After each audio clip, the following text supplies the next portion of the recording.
Tingnan nyo naman to mga mima, napaka-cute ni Santa Claus. Ayan no, Santa Claus balloon nga pala ito and ayan, nakakatayo siya.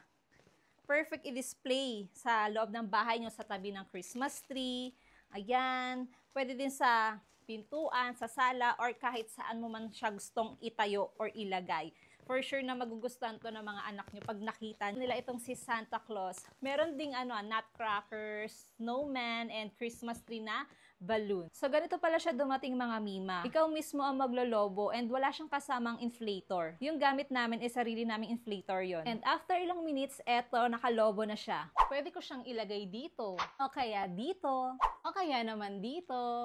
Aba, ikaw nang bahala mima kung saan mo siya gustong ilagay. Feel ko na talaga na Christmas dito sa loob ng bahay. Dahil tignan nyo naman, ang dami ng pang Christmas decor na nakalagay. Tapos dagdagan pa nitong si Santa Claus na balloon, no? Kung bet nyo rin to mga mima, ilalagay ko na lang yung link ito sa yellow basket.